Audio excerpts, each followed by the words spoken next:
Hello everybody, welcome back to my channel. Up on top of your moose, crack open a Moxie and enjoy sucking down a sweet lobster roll with all the mayonnaise that you can think of. Because today we are going to do a casuals guide on the legend, the Hall of Famer, prodigy, BJ Penn. BJ Penn made his debut all the way back in 2001 and he beat Joey Gilbert by TKO in the first round, 4 minutes and 57 seconds in. This was way back when the UFC was still using weird event names like UFC 31 Locked and Loaded. I'm glad they dropped that. Most of the names are pretty cringe. And in his second fight, he fought Dean Thomas, which is a crazy fight to have for your second professional fight. BJ Penn won by knockout in the first round, 2 minutes and 42 seconds in. Then he fought Caol Uno for the first time. He won by knockout in the first round, 11 seconds in, which is crazy.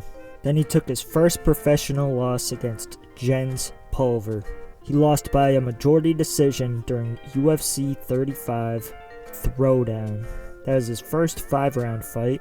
Then he got back in the win column during UFC 37 High Impact. He won by technical knockout in the second round, 3 minutes and 23 seconds in. Then he fought the legend Matt Serra, won by unanimous decision, UFC 39, The Warrior's Return. Then he had his second fight with Caol Uno. That was a draw. A split draw, so it was an extremely razor-close fight. That was another 5-rounder. Then he had his first fight outside of the UFC, 2003, on Rumble on the Rock. He beat Takanori Gomi, who is a very underrated fighter nowadays. Back in the day, he was a beast. He was one of the best fighters out there. BJ Penn choked him out, beat him at his own game, 2 minutes and 35 seconds into the third round. Then he fought another legend in Matt Hughes at UFC 46 Supernatural, won by rear naked choke in the first round, 4 minutes and 39 seconds in. Then he went back outside of the UFC at K1, beat Duane Ludwig, won by arm triangle in the first round, 1 minute and 45 seconds in. Duane Ludwig is another guy who was an absolute savage back in his prime. Extremely elite striker. Then he fought another legend in Rodrigo Gracie, Rumble on the Rock 6, won by unanimous decision.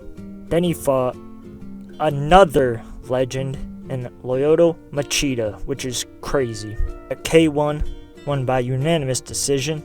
Then he fought another Gracie in K1 in Hawaii, beat him by unanimous decision. Then he fought another bona fide legend in George St. Pierre, a UFC 58 USA versus Canada. And he lost by split decision. It was a super close fight.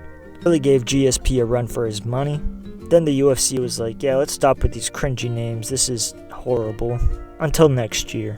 Then BJ took his second loss in a row for the first time in his career to Matt Hughes. He lost by TKO 3 minutes and 53 seconds into the third round. Then he revenged his loss to Jens Pulver, won by rear naked choke 3 minutes and 12 seconds into the second round.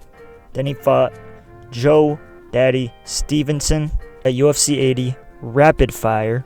He won by rear naked choke 4 minutes and 2 seconds into the second round. Then he fought a roided up Sean Shirk at UFC 84 Ill Will. Beat Sean Shirk 3 minute by decision. It was a TKO in between rounds, in between the third and the fourth round. Then he fought GSP again, but he lost. It was a corner stoppage, a very rough fight for BJ Penn. Got stopped in between rounds of the fourth and fifth round. Then he fought Kenny Florian, a UFC 101 declaration. He won by rear naked choke 3 minutes and 54 seconds into the fourth round. Then he fought another legend in Diego Sanchez. It was a doctor stoppage in the fifth round, 2 minutes and 37 seconds in. Then he fought, you'll never guess it, another legend in Frankie Edgar, a UFC 112 Invincible. But he lost by unanimous decision in a 5-round fight. But PJ was not done with Frankie. He fought him again in that same year, a couple months later, and he lost again by unanimous decision in another 5-round fight. But then he fought Matt Hughes one more time because he was not done, and he won by knockout in the first round 21 seconds in. Then he fought John Fitch. It was a majority draw, super close fight. And then he fought another legend who we're going to do a casuals guide on in a couple weeks. That was Nick Diaz, but he lost by unanimous decision. Then he fought Rory the Red King McDonald, but he lost again by unanimous decision. This is where he started losing all of his fights, unfortunately. Stayed in the game way too long. Then in a trilogy fight, he fought Frankie Edgar, but he lost again by TKO in the third round, 4 minutes and 16 seconds in. Then he fought a young and hungry up-and-comer that you all know now, and that is Yair Rodriguez, but he got knocked out 24 seconds into the second round. Then he fought old man Dennis Seaver, a McGregor victim, and he lost by a majority decision. Then BJ decided to switch it up and fight a grappler in Ryan Hall, and he lost by heel hook 2 minutes and 46 seconds into the first round. So he said, alright, enough of these young guys, I'm going to fight Clay Guida. Then he lost again by unanimous decision. And that wraps up BJ Penn's legendary career in the beginning, but then just could not find it in him to get a win.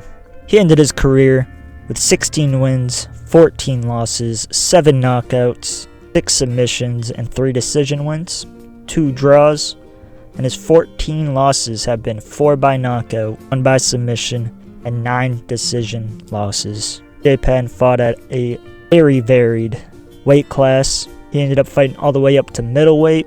Pretty sure he had 1 light heavyweight fight. Fought at featherweight as well. So he was just all over the place. From 2001 to 2009, he was arguably the best fighter in the world. Outside of GSP, he was beating everybody, beating legend after champion, but he stayed in the game too long. From 2010 all the way up to 2019, he overstayed his welcome and took loss after loss after loss. However, I am glad to see him in the Hall of Fame. He deserves it. He was an absolute pioneer of the sport, and he's one of my favorite old school fighters. Let me know which BJ Penn fight was your favorite, or what performance was your favorite. If you guys like the content, remember to like, comment, and subscribe.